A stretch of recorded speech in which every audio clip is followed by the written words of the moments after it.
जय हिंद एवरीवन, कैसे हैं आप सभी लोग। तो यार देखो, अब दिल्ली पुलिस का एग्जाम में बहुत ज्यादा दिन बचे नहीं हुए। 14 नवंबर से आपका पेपर है और अभी आपके पास हार्डली अभी आज एक महीना बचा हुआ, हार्डली 30 दिन, अप्रोक्सीमेटली 30 दिन बचे हुए। तो अब लास्ट के 1 मंथ में जीएस आपको कैसे पढ़ना चाहिए और क्या आपकी परफेक्ट स्ट्रेटेजी होनी चाहिए, अप्रोच होनी चाहिए, ताकि आप मैक्स से मैक्स स्कोर्स कर सको। क्योंकि यार देखो, जीएस को हम डिसाइडिंग फैक्टर बोल सकते हैं। ऑब्वियसली रीजनिंग और मैथ्स में आप 100% स्कोर करोगे, बट जीएस एक ऐसा टॉपिक है जिसमें बहुत ज्यादा स्कोर नहीं होता है। But I can proudly say that कि मेरा जब मैं जीएस में बहुत अच्छा स्कोर करता हूँ एवरेज स्टूडेंट से, क्योंकि मैंने जीएस काफी टाइम दिया हुआ है, काफी पढ़ा हुआ है मैंने जीएस को। अगर आप पहली बार मुझे देख रहे हो तो मैं थोड़ा अपने बारे में बता देता हूँ। मैं दिल्ली पुलिस कांस्टेबल 2022 मैं ट्रेनिंग में बेच में था, फिर मैं टर्मिनेट हो गया था। फिर मैंने उसी टाइम पीरियड में एसएससी सीपीओ से एग्जाम क्वालिफाई करा और अभी मैं सीआरपी में सब इंस्पेक्टर हूँ। तो ये सारी चीजें मेरे बारे में है। बाकी मैं फर्दर प्रिपरेशन चली रही है, तो मैं आपको बताऊंगा यार जीएस का आपको लास्ट मंथ का अप्रोच क्या होना चाहिए। सबसे पहले, उससे पहले आपको ये जान लो कि किस पोर्शन से कितने क्वेश्चन आने वाले हैं। तो यार देखिए, स्टैटिक जीके का मैक्सिमम वेटेज होने वाला है आपके एग्जाम में, जिसमें आपके 10 से 12 क्वेश्चन आपको स्टैटिक जीके से देखने को मिलेंगे। उसके बाद हिस्ट्री, जिसमें 7 से 8 क्वेश्चन देखने को मिलेंगे। ज्योग्राफी से 4 से 5 क्वेश्चन, पॉलिटिक्स 4 से 5 क्वेश्चन, साइंस से 4 से 5 क्वेश्चन आपको देखने को मिल जाएंगे। एनवायरमेंट से 2 से 3 क्वेश्चन आ जाते हैं, क्योंकि एनवायरमेंट में जो कॉप वाली मीटिंग है वहां से क्वेश्चन आपको डायरेक्टली देखने को मिलेंगे। क्योंकि आज के टाइम पे एनवायरमेंट को हर गवर्नमेंट, हर देश बहुत ज्यादा इंपोर्टेंस दे रहा है, इसलिए एनवायरमेंट करंट में टॉपिक भी बना रहता है। करंट इश्यूज में काफी ज्यादा एनवायरमेंट से क्वेश्चन आते हैं, तो एनवायरमेंट को आप इग्नोर मत करना। जितने भी एनवायरमेंट से रिलेटेड जितने भी इंपॉर्टेंट डेवलपमेंट हुए उनको आपको देख के जरूर जाना है, ताकि आपको क्वेश्चन वहां से देखने को मिले, तो आप क्लिक कर पाओ वहां और अपना नंबर पा पाओ वहां पे। मिसलेनियस क्वेश्चन से 4 से 5 क्वेश्चन आ जाएंगे, बाकी करंट अफेयर से आएंगे आपके 6 से 8 क्वेश्चन। तो ये आपका फैक्टर है जहां जहां से आपके क्वेश्चन आने वाले हैं। उसके साथ ही साथ हम बात करते हैं तो आपको ये कैसे पढ़ना है। देखो यार, अब हिस्ट्री का जो पोर्शन है, अब हिस्ट्री में मैं आपसे बोलूं कि भाई चलो आप एंशिएंट हिस्ट्री को रट मारो, या अब देखो हिस्ट्री में 3 फैक्टर है, तीन पोर्शन है। 3 में से आपको सबसे ज्यादा टाइम देना है मॉडर्न हिस्ट्री में, उसके बाद देना मेडिवल हिस्ट्री में। आप एंशिएंट हिस्ट्री में बहुत कम सिलेक्टेड टॉपिक पे ही ध्यान देना, जैसे कि जैनिज्म हो गया, बुद्धिज्म हो गया, मौर्यंस हो गया, गुप्तास हो गया, और ऋग्वेद, सामवेद, यजुर्वेद के टाइम पे कुछ जो इंपॉर्टेंट इवेंट्स हुए थे वो देख लो। इसके अलावा आपको सब कुछ नहीं पढ़ना हिस्ट्री में। उसके बाद हम बात करें मॉडर्न हिस्ट्री में क्या आपको, देखो यार मॉडर्न हिस्ट्री में आप अकबर को इग्नोर नहीं कर सकते, बाबर, अकबर, मुगल को इग्नोर नहीं कर सकते।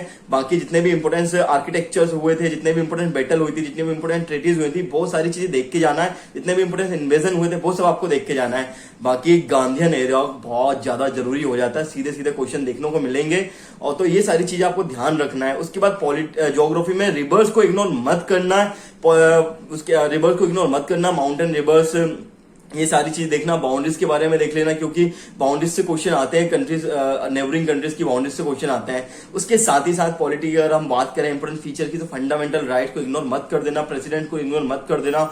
उसके साथ ही साथ फंडामेंटल ड्यूटीज हुई है, डायरेक्टिव प्रिंसिपल्स हुए हैं, और ये सारी चीज इग्नोर मत कर देना। यहाँ से डायरेक्टली क्वेश्चन देखने को मिलते ही मिलते हैं। साइंस में हम साइंस की बात करें तो बायो के बहुत सिलेक्टिव क्वेश्चन होते हैं, वो देख लेना। और पॉलिटी, इकोनॉमी के पॉलिटी, क्या बोलते हैं, फिजिक्स और केमिस्ट्री की बात मैंने अपनी प्रीवियस वीडियो में कर रखी हुई है, आप वहां पे जाके देख सकते हो। तो करंट अफेयर में भाई आप सभी जानते हो G20 हमारे लिए बहुत इंपॉर्टेंट रहा है।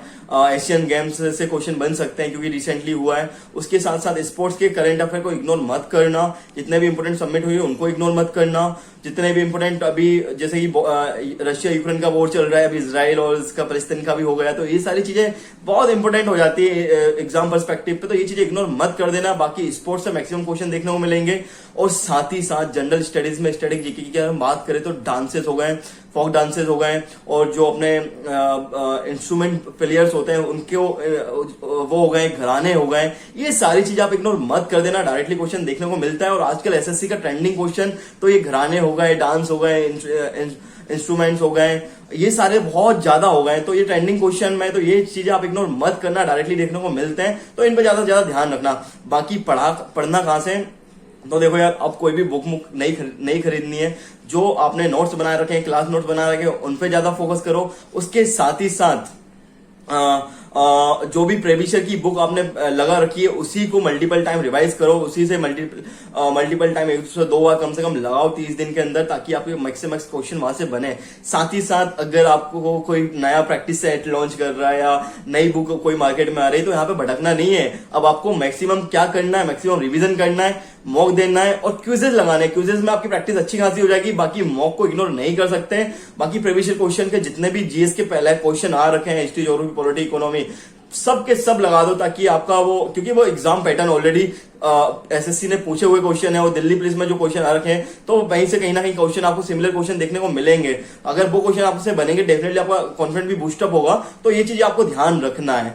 तो यही सारी चीजें हैं, बेसिक चीजें क्या है। अब लास्ट मंथ में बस मैं आपको यही बोलना चाहूंगा, मैक्सिमम रिवीजन करें, जो चीज आपने पढ़ी हुई उसको मल्टीपल टाइम रिवाइज करें। जो मैंने आपको बेसिक चीजें अभी बताई हुई हैं उनको उन पर ज्यादा से ज्यादा फोकस करें।